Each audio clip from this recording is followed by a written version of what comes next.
السلام علیکم ورحمۃ اللہ وبرکاتہ۔ محترم ناظرین، آج اتوار کا دن ہے، سنڈے کمنٹ باکس ہمارا 31واں ایپیسوڈ ہے۔ آج انشاءاللہ ہم اپنے ساتھیوں کے چند سوالات کے جوابات آپ تک پہنچائیں گے۔ دھیان سے سن کر سمجھنے کی کوشش کریں۔ چینل کو اگر آپ نے ابھی تک سبسکرائب نہ کیا ہو تو ضرور کر لیجئے۔ ایم ڈی تصنیف حسین پوچھتے ہیں کہ لڑکی کو لپسٹک لگانا جائز ہے یا نہیں؟ دیکھیے، لپسٹک لگانا، یہ زیب و زینت کرنا، یہ جائز ہے۔ اگر لپسٹک میں کوئی حرام چیز نہ ملی ہو تو اس کو لگانا اور اپنے شوہر کے لیے زیب و زینت کرنا یہ جائز ہے۔ دوسروں کے لیے تو زیب و زینت کرنا ویسے بھی ناجائز ہے، ٹھیک ہے؟ اپنے شوہر کے لیے جائز ہے جبکہ لپسٹک میں کوئی حرام چیز نہ ملی ہو۔ اسی طرح اگر لپسٹک جلد دار ہو تو وضو اور غسل کے وقت اس کو چھڑانا ضروری ہے۔ اس کو نہیں چھڑائیں گے تو ہونٹوں پر پانی نہیں پہنچے گا اور اس سے آپ کا چہرہ نہیں دھلے گا تو وضو اور غسل کا مسئلہ کھڑا ہوگا۔ اس کے مناج، ان کا سوال ہے کہ وہابیوں کا ذبیحہ حلال ہے یا حرام، اور شریعت میں حلالہ کسے کہتے ہیں؟ دیکھیے، وہابیہ دیابنا یہ اپنے عقائد کفریہ کی بنیاد پر اہل سنت والجماعت کے نزدیک کافر و مرتد ہیں، لہٰذا ان کے ہاتھ کا ذبیحہ کسی بھی سنی صحیح العقیدہ مسلمان کے لیے جائز نہیں ہوگا۔ دوسرا سوال ہے ان کا کہ شریعت میں حلالہ کسے کہتے ہیں؟ حلالہ دراصل جب کوئی مرد اپنی بیوی کو 3 طلاق دے دے اور پھر وہی عورت اپنے اسی شوہر سے نکاح کرنا چاہے تو شریعت میں حکم یہ ہے کہ وہ نکاح نہیں ہو سکتا ہے۔ ہاں، اس عورت کو یہ چاہیے کہ وہ اپنے جس شوہر سے اس نے طلاق لیا ہے اس کو چھوڑ کر دنیا کے کسی بھی سنی صحیح العقیدہ مسلمان سے نکاح کر لے۔ ہاں، ان کا نکاح آپس میں ہو جائے اور پھر کچھ ایسا معاملہ ہو کہ ان کی آپس میں جو ہے کچھ انبن ہو جائے اور طلاق ہو جائے تو پھر اب وہ عورت عدت گزارے اور واپس اپنے اس پرانے والے شوہر سے نکاح کرنا چاہے تو اب کر سکتی ہے۔ اسی کو حلالہ کہا جاتا ہے، جس کو آج مارکیٹ میں اور سوشل میڈیا کے ذریعے جو ہے نا ایک ایسے خرافات اس کے حوالے سے لوگوں نے رائج کر دی ہے، جبکہ وہ حقیقت میں حلالے کے صحیح مسائل کو جانتے ہی نہیں ہیں کہ حلالہ کس کو کہتے ہیں۔ اس کو ریپ کا نام دیتے ہیں، عورتوں کے ساتھ ناانصافی کا نام دیتے ہیں اور نہ جانے کیا کیا نام دیتے ہیں۔ بہرحال حقیقت میں حلالے کے مفہوم کو وہ سمجھ نہیں سکتے ہیں، اس لیے وہ اس طرح کی خرافات والی باتیں بکتے ہیں۔ ایم ڈی چاند، ان کا سوال ہے کہ مہر دیے بغیر ہم بستری کر سکتے ہیں یا نہیں؟ دیکھیے، مہر جو ہے نا یہ 3 طریقے کا ہوتا ہے۔ ایک مہر معجل ہوتا ہے، یعنی آپ اس کو فوراً ادا کریں گے، اور ایک مہر مؤجل ہوتا ہے، یعنی اس کے لیے ایک دن، ایک تاریخ متعین کی جاتی ہے کہ اتنے دن سے کے تک آپ کا مہر دے دیا جائے گا، ٹھیک ہے؟ اور ایک مہر مطلق ہوتا ہے، اس کا مطلب یہ ہوتا ہے کہ زندگی میں کبھی بھی مہر آپ ادا کر دیں، ٹھیک ہے؟ تو اب سوال یہ ہے کہ مہر آپ کا کون سا ہے؟ اگر مہر معجل ہے تو آپ کو اسی وقت ادا کرنا ہے اور اس کے بعد میں پھر آپ اپنے بیوی کے قریب جا سکتے ہیں، اور اگر مہر مؤجل ہے یعنی تاریخ دن متعین ہے تو ظاہر سی بات ہے کہ اس سے پہلے آپ اپنی بیوی کے قریب جا سکتے ہیں، اور اگر مہر مطلق ہے تو زندگی میں کبھی بھی آپ ادا کریں اور بیوی کے ساتھ جا سکتے ہیں۔ مہر معجل میں تھوڑا مسئلہ یہ رہتا ہے کہ اگر آپ کا مہر اسی وقت ادا کرنے والا ہے تو آپ پہلے مہر کو ادا کریں اور اس کے بعد میں پھر عورت کے قریب جائیں۔ سرفراز حسین، ان کا سوال ہے کہ پنجتن پاک کون ہے، ان کی فاتحہ کیسے ہوتی ہے؟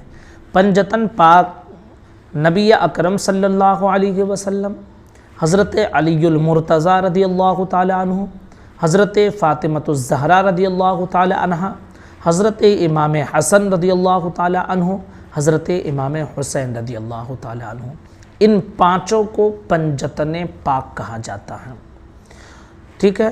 اور ان کی فاتحہ کیسے کی جاتی ہے؟ تو جیسے آپ کسی ولی یا کسی مرحوم کے نام سے فاتحہ کرتے ہیں، سیم اسی طرح ان کے لیے بھی فاتحہ کرتے ہیں۔ اس کے لیے کوئی الگ سے فاتحہ نہیں بنی ہے کہ آپ ان کے نام سے کریں گے تو الگ سے کوئی فاتحہ پڑھیں گے، نہیں، جیسے عام طور پہ فاتحہ کرتے ہیں ویسے ہی ان کے نام سے بھی فاتحہ کریں گے۔ محمد ارشد خان، ان کا سوال ہے کہ کیا پھانسی لگا کر مرنے والے، زہر کھا کر مرنے والے لوگ چڑیل شیطان بن کر سوار ہوتے ہیں لوگوں کے اوپر، پھر اپنا نام بتاتے ہیں، کیا یہ سچ ہے؟ دیکھیے، اس کے حوالے سے ہم نے آلریڈی ویڈیو بنائی ہے کہ چاہے جیسا مرے کوئی انسان، چاہے وہ کافر ہو اور چاہے وہ مسلمان ہو، کوئی بھی ہو، اچھی موت مرے یا بری موت مرے، کوئی انسان چڑیل بھوت نہیں بنتا ہے۔ چڑیل بھوت یہ دراصل شیطانوں میں سے ہوتے ہیں، انسانوں کی روح چڑیل بھوت نہیں بنتی ہے۔ پھر آپ کے دماغ میں سوال آتا ہے کہ پھر یہ لوگ نام کیسے جان جاتے ہیں اور کہتے ہیں کہ میں فلاں ہوں، میں فلاں ہوں۔ دراصل آپ سمجھ لیجئے کہ جب انسان کی پیدائش ہوتی ہے نا، تو ہر انسان کے ساتھ اس کا ہمزاد بھی آتا ہے، ایک فرشتہ رہتا ہے اور ایک شیطان رہتا ہے۔ ہر انسان کے ساتھ ایک فرشتہ ایک شیطان پیدا ہوتا ہے۔ فرشتہ اچھائی کا حکم دیتا ہے اور شیطان برائی کی طرف لے جاتا ہے۔ ہمزاد جو ہوتا ہے، یہ جس کا ہمزاد ہوتا ہے اس کی پوری حقیقت کو جانتا ہے۔ جب کسی انسان کو شیطان، چڑیل وغیرہ کا عاصب آ جاتا ہے تو دراصل وہ لوگ اسی ہمزاد سے اس کے راز کے بارے میں پورا جان لیتے ہیں کہ وہ کیسا تھا، کیسے مرا، کیا کیا ہے، اور پھر جب کسی پر وہ سوار ہوتے ہیں تو وہ اسی جو ہے شخص کا نام لیتے ہیں، کیونکہ اسی کے ہمزاد سے انہوں نے معلومات لی ہے، اور پھر وہ اپنا نام بتاتے ہیں، گھر کی چیزیں بتا دیتے ہیں، تو لوگ یہ سمجھتے ہیں کہ جو ہے نا یہ وہی آدمی ہے، کیونکہ اسی کو یہ سب معلوم ہے۔ دراصل وہ راز ہمزاد سے لے لیتے ہیں اور پھر کسی کا بھی نام لے لیتے ہیں۔ انسانوں کی روح، چاہے وہ کافر ہو یا مرتد ہو، جل کر مرے، پھانسی لگا کر مرے، کود کے مرے، ڈوب کے مرے، کیسے بھی مرے، کسی انسان کی روح بھوت چڑیل شیطان نہیں بنتی ہے۔ شاہ جہاں عالم، ان کا سوال ہے، کہتے ہیں کہ حضرت میرا سوال ہے کہ اگر کوئی شخص پیشاب کر کے پانی نہ لے تو کیا اس پر غسل فرض ہوگا یا نہیں؟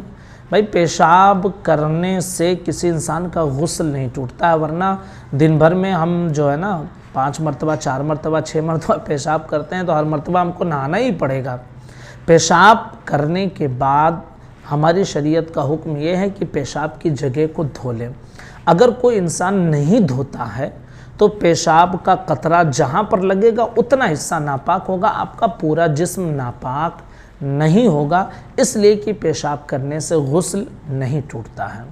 امان شیخ، ان کا سوال ہے کہ سلام پھیرتے وقت ہم نظر کہاں رکھیں؟ یعنی جب نماز پڑھتے ہیں تو ہم داہنی طرف، بائیں طرف سلام پھیرتے ہیں تو ہماری نگاہ کہاں ہونی چاہیے؟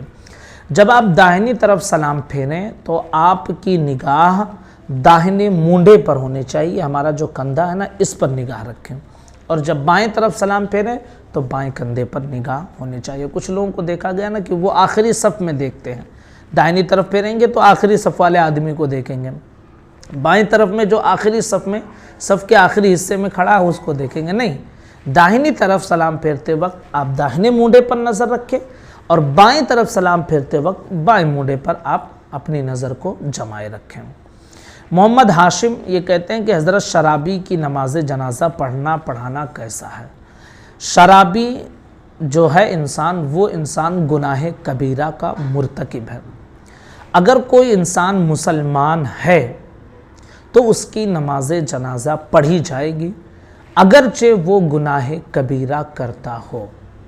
اب اگر کوئی انسان ایسا ہے جو اعلانیہ گناہ کبیرہ کرتا ہے، ٹھیک ہے، تو وہ انسان گنہگار تو ہے لیکن مسلمان ہے، اس کی نماز جنازہ پڑھی جائے گی، البتہ چونکہ وہ اعلانیہ گناہ کرتا تھا، گنہگار تھا، تو جو علاقے کے بڑے رسوخ دار ہوتے ہیں، جن کی بات قوم میں اثر انداز ہوتی ہے، علماء ہوتے ہیں بڑے بڑے، جو قوم کے رہنما ہوتے ہیں ان لوگوں کو چاہیے کہ ایسے لوگوں کی نماز جنازہ نہ پڑھیں، تاکہ لوگوں کو عبرت ہو کہ اگر ہم اس طرح کا گناہ کریں گے تو لوگ ہماری جنازے میں شریک نہیں ہوں گے۔ جہاں تک بات یہ ہے کہ اس کی نماز جنازہ پڑھنا پڑھانا کیسا ہے، تو پڑھنا پڑھانا جائز ہے، بلکہ ضروری ہے، فرض کفایہ آپ کو ادا کرنی پڑے گی۔ اگر وہ مر گیا ہے اور کچھ لوگوں نے نماز جنازہ ادا کر لی تو سب کے ذمے سے ہٹ جائے گا، اور اگر کسی نے نہیں ادا کی تو سب گنہگار ہوں گے، کیونکہ اگرچہ وہ گناہ کبیرہ کا مرتکب تھا لیکن وہ شخص مسلمان تھا۔ منیرہ خاتون، ان کا سوال ہے کہ ربیع الاول کے دن نکاح کرنا کیسا ہے؟ پلیز رپلائی می، میرا جاننا ضروری ہے۔ میری بہن، ربیع الاول ہو یا کوئی اور دن ہو، 12 ربیع الاول کی تاریخ ہو یا 10 محرم کی تاریخ ہو، شریعت میں ہر دن ہر تاریخ میں نکاح کرنا جائز ہے۔ دراصل معاملہ یہ ہے کہ آپ کے اور آپ کے جو رشتہ دار ہیں ان کا آپس میں کون سا دن ایسا بیٹھتا ہے کہ آپ آپسی اتفاق کے ساتھ نکاح کر سکتے ہیں، بس اتنا آپ کر لیجئے۔ باقی شریعت میں کوئی منع نہیں ہے کہ آپ اس دن کریں اس دن نہ کریں، جب چاہیں آپ کر سکتے ہیں۔ ناظم حسین، ان کا سوال ہے کہ اگر چھوٹی ہوئی نماز کی قضا کر لی جائے تب بھی اس کی سزا ملے گی یا نہیں؟ پلیز میرے سوال کا جواب دیں۔ اگر کوئی انسان جان بوجھ کر نماز کو چھوڑتا ہے تو اس کو 2 گناہ ملتا ہے۔ ایک تو یہ کہ اس نے نماز کو چھوڑا، اور دوسرا اس نے نماز کو وقت پر ادا نہیں کیا۔ تو اگر کوئی شخص نماز چھوڑتا تھا اور بعد میں اس نے نمازوں کی قضا کر لی، لیکن ایک گناہ اس کے ذمے میں رہ جاتا ہے کہ اس وقت میں اس کو کیوں نہیں ادا کیا۔ اس کے لیے ضروری یہ ہے کہ آپ اپنے رب کی بارگاہ میں سچے دل نماز قضا بھی کر لیں، پہلے جو آپ نے چھوڑ دیا نا اس کو ادا کر لیں، اور اس کے بعد اللہ تبارک و تعالیٰ کی بارگاہ میں سچے دل سے توبہ کریں کہ اب ہم نماز کو قضا نہیں کریں گے۔ تو انشاءاللہ اللہ کی ذات پاک سے امید ہے کہ اگر اللہ نے توبہ قبول کر لی تو پھر اس کی سزا نہیں ملے گی۔ ایک سوال جو کئی ساتھی ہمارے کمنٹ میں ہم کو بولتے رہتے ہیں، کہتے ہیں کہ حضرت آپ مسالہ بولتے ہیں، مسئلے کو آپ مسالہ بولتے ہیں، آپ کو مسئلہ بولنا چاہیے، مسالہ نہیں بولنا چاہیے۔ اب بھائی میں کیا کہوں آپ لوگوں کو، دراصل ہماری زبان زد جو الفاظ استعمال ہو جاتے ہیں نا، ہم سوچتے ہیں کہ وہی حقیقت ہے اور اس کے علاوہ جو دوسرا بول رہا وہ غلط ہے۔ ایسا نہیں میرے عزیز ساتھیوں، دراصل لفظ کیا ہے، نہ مسئلہ ہے نہ مسالہ ہے، مسئلہ ہے، میم سین حمزہ لام اور ہا، اردو میں یہ لفظ ہے مسئلہ، ٹھیک ہے۔ اب آپ ہندی سمجھنے والے ہوتے ہیں، اس میں مسئلہ لکھا رہتا ہے، مسئلہ، مسئلہ ایسا لکھا رہتا ہے، تو آپ کو ایسا لگتا ہے کہ وہی صحیح ہے۔ میں جو بولتا ہوں میں اردو کے اعتبار سے بولتا ہوں میرے عزیز ساتھیوں، تو آپ کو ایسا لگتا ہے نا میں مسالہ یا کیا بولتا ہوں، آپ مسئلہ سمجھتے ہیں۔ دراصل ورڈ کیا ہے، مسئلہ، میم سین حمزہ لام ہا، مسئلہ، ٹھیک ہے۔ تو آپ اپنے اس لفظ کو بھی درست کر لیں، اور کسی پر انگشت نمائی کرنے سے پہلے آپ اس کی تحقیق کر لیں کہ میں جو کہہ رہا ہوں وہ صحیح ہے یا سامنے والا جو کہہ رہا ہے وہ صحیح ہے۔ اب کسی بھی اردو ڈکشنری میں جا کر دیکھ لیجئے، مسئلہ لفظ ہے، مسالہ نہیں ہے اور مسئلہ بھی نہیں ہے۔ معراج انصاری، ان کا سوال ہے کہ ناخن کاٹنے کا کوئی ایک بھی دن مقرر ہے یا نہیں؟ دیکھیے، ناخن کاٹنے کا کوئی دن مقرر نہیں ہے، شریعت کا حکم یہ ہے کہ 40 دن سے پہلے آپ اپنے ناخن کو کاٹ لیجئے، اتنا حکم ہے۔ اب جس دن آپ چاہیں کاٹ لیجئے، البتہ جمعہ کے دن کاٹنا بہتر ہے۔ مرقات المصابیح میں علامہ احمد یار خان نعیمی علیہ رحمت و رضوان ہے، مرات المناجی میں غالباً، یا ملا علی قاری نے مرقات المصابیح میں، بہرحال کسی میں یہ روایت موجود ہے کہ اگر کوئی شخص جمعہ کے دن ناخن کاٹتا ہے تو آنے والی جمعہ تک وہ بلاؤں اور بیماریوں سے محفوظ رکھتا ہے، تو بہتر ہے کہ ہر جمعہ کو ناخن وغیرہ تراش لیا کریں۔ ایم مغل، ان کا سوال ہے کہ جناب میرے نبی نے تو کچا پیاز کھانے سے منع کیا ہے، اس کا خلاصہ کیجیے۔ دراصل میں نے ایک ویڈیو بنائی تھی کہ کچے پیاز کھانے کے 6 فائدے، جس پر ہمارے کئی ساتھیوں کے سوال آئے کہ آپ پیاز کھانے کا حکم دے رہے ہیں اور نبی نے منع کیا ہے۔ بھائی مسئلے کو آپ سمجھ لیا کریں۔ مسئلہ یہ ہے کہ حضور صلی اللہ علیہ وسلم نے کچا پیاز کھا کر محفل میں جانے سے، مسجد میں جانے سے منع کیا ہے، ٹھیک ہے؟ اور میں نے اس میں ویڈیو کے شروع میں ہی بتایا کہ اگر نماز کا وقت ہو یا کہیں محفل وغیرہ میں لوگوں کے درمیان جانا ہو اور آپ نے کچا پیاز کھا لیا تو منہ کی صفائی کر لیجئے۔ اگر کوئی شخص نماز سے پہلے کچا پیاز کھاتا ہے تو اس کے لیے ضروری ہے کہ منہ کی صفائی کر لے تاکہ منہ کی بدبو ختم ہو جائے، پھر مسجد میں جائے۔ عام حالات میں حضور نے کچا پیاز کھانے سے منع نہیں کیا ہے، محفل وغیرہ میں جانے، لوگوں کے بیچ میں جانے، مسجد وغیرہ میں جانے سے، کیونکہ اس کے اندر تھوڑی بدبو ہوتی ہے جس سے لوگوں کو کراہت ہوگی، اور مسجد میں اسی حالت میں جانے سے منع کیا گیا۔ یہ مسئلہ ہے، لیکن آپ نے اس کو کہیں اور سے جوڑ دیا۔ شیخ انیس پوچھتے ہیں کہ پیر اور جمعرات کو ناپاک عورت نہیں نہا سکتی ہے، ایسا لوگ کہتے ہیں، صحیح کیا ہے؟